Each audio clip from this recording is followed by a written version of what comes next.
Chers amis, Chaverot, Chaverim,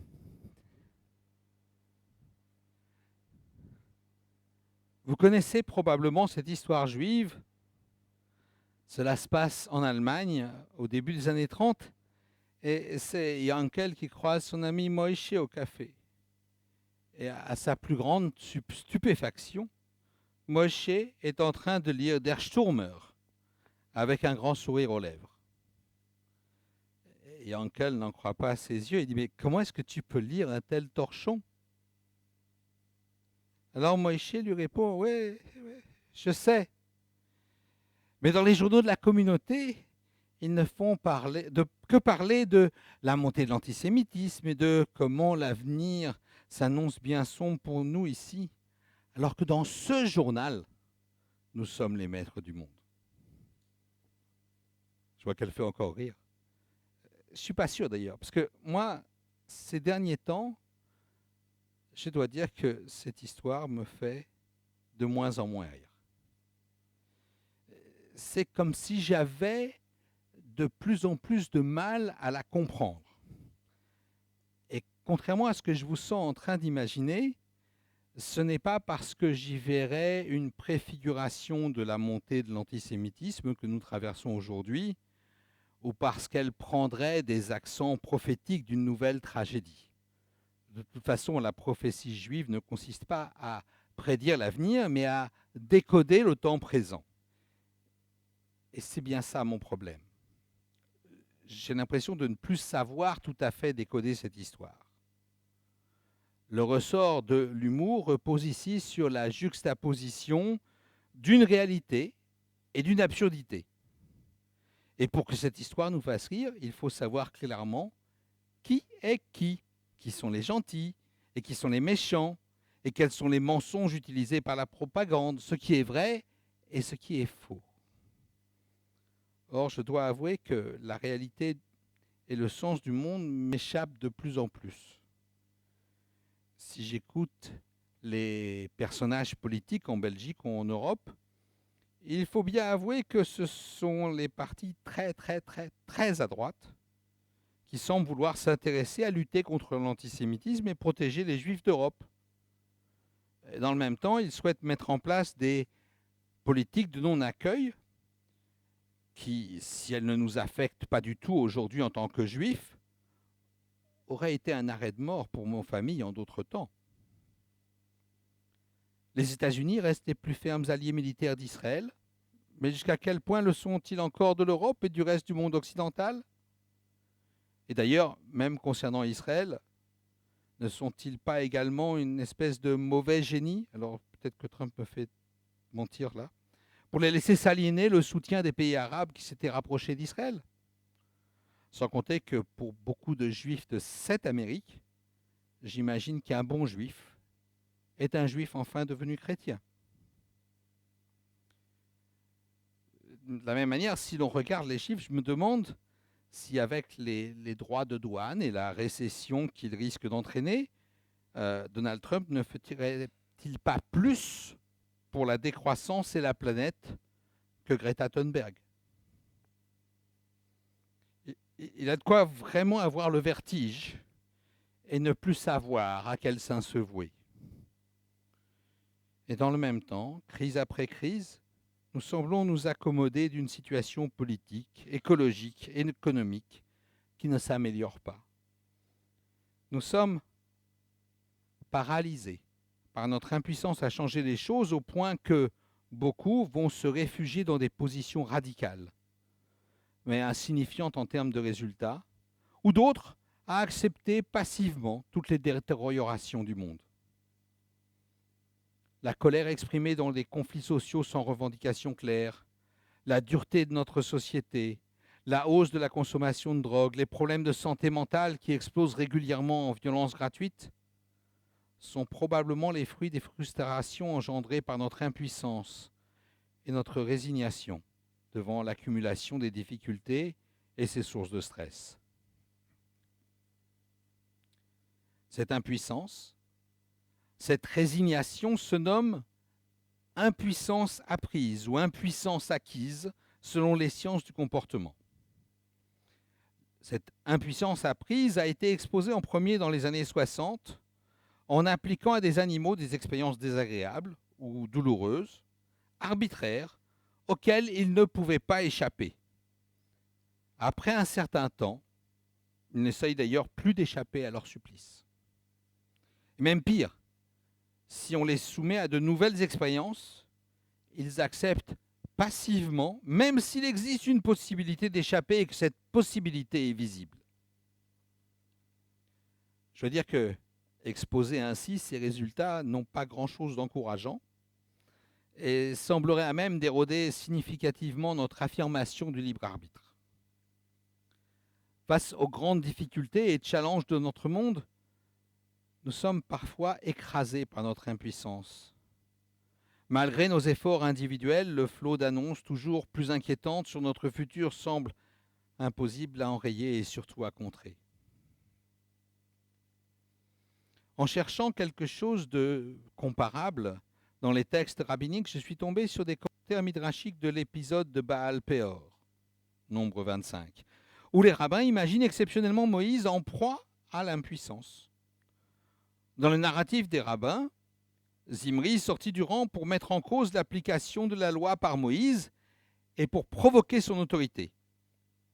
Et au lieu de prendre une décision, ou d'aller consulter l'Éternel, voire d'autres personnages importants comme Aaron, les rabbins nous disent littéralement que ses bras lui en tombèrent et devinrent impuissants, que la loi lui échappa, et Moïse et tous autour de lui fondirent en larmes.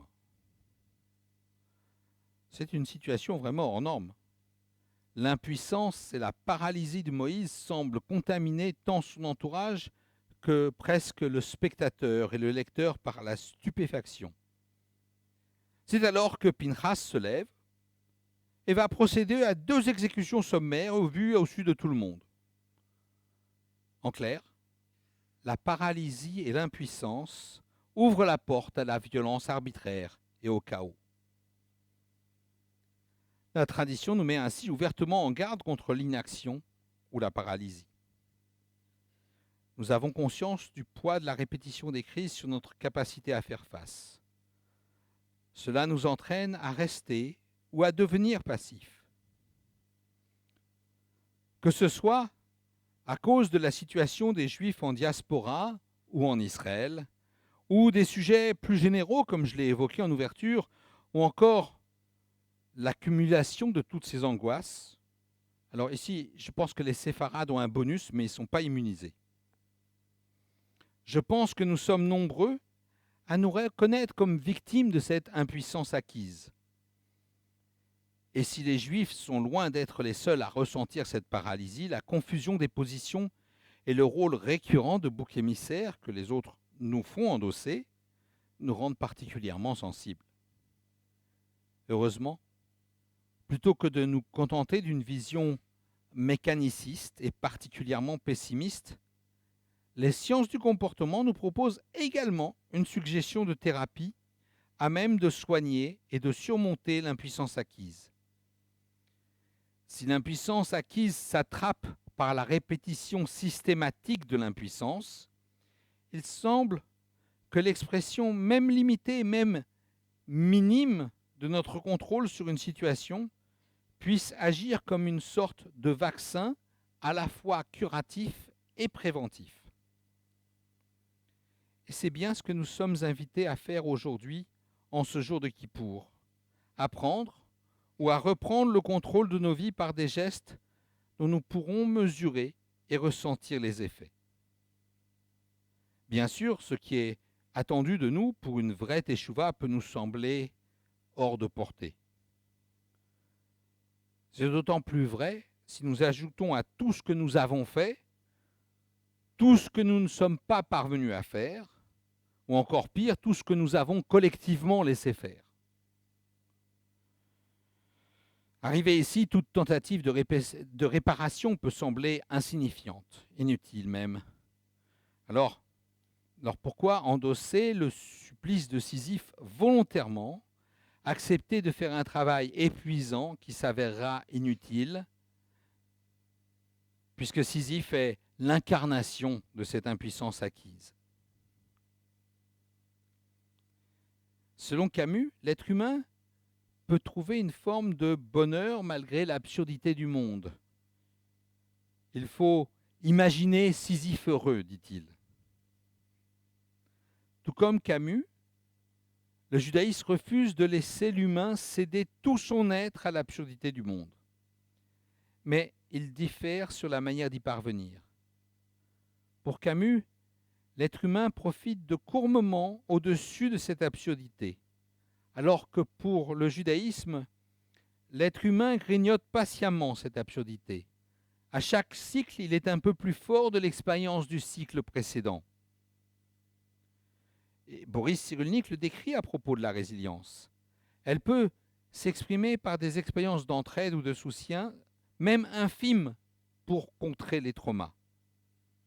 De même, l'impuissance acquise peut être contrée par l'expérience du contrôle, tout aussi infime, sur nos vies. Et je dirais que malgré l'aspect intellectuel, spirituel et même désincarné de mon discours et de l'expérience de Yom Kippour, c'est peut-être par des gestes que nous sommes les plus capables de recommencer à exercer un contrôle sur nos vies.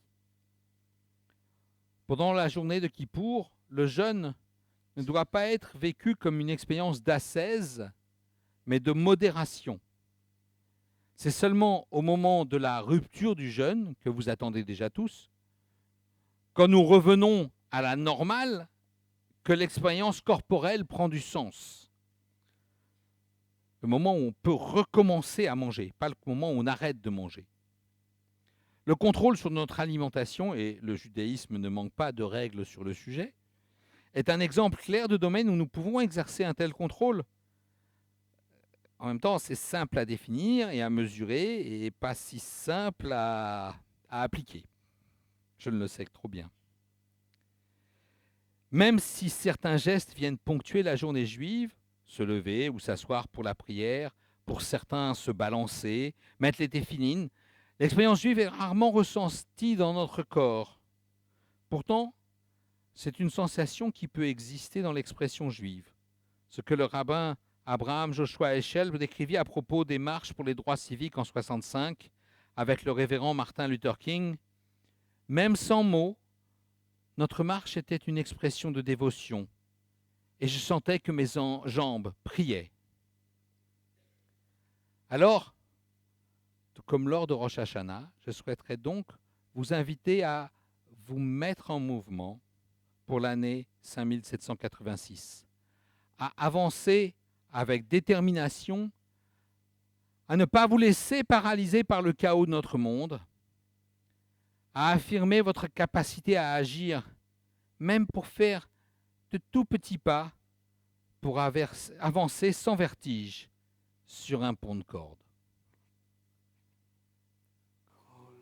העולם כולו גשר צר מאוד, גשר צר מאוד, גשר צר מאוד, כל העולם כולו גשר צר מאוד, גשר צר מאוד, והעיקר, והעיקר, לא לפחד, לא לפחד כלל, והעיקר, והעיקר, לא לפחד כלל, והעיקר, והעיקר, לא לפחד, לא לפחד כלל, והעיקר, והעיקר, לא לפחד כלל. כל העולם כולו גשר צר מאוד, גשר צר מאוד, גשר צר מאוד. כל העולם כולו גשר צר מאוד, גשר צר מאוד. והעיקר, והעיקר, לא לפחד, לא לפחד כלל, והעיקר, והעיקר, לא לפחד כלל. my son heard your sermon a few days ago, he has decided to implement your words, and he doesn't show any fear whatsoever, and he keeps on falling in his face and jumping from. So I think you you convinced him. I finally understood why has it been doing that. I have No young fear. disciples. לא מפחד כלל. Je vous souhaite à tous une très belle année 5786, sans peur et avec résolution. Shana Tova, Gmar Chatima Tova. שנה טובה.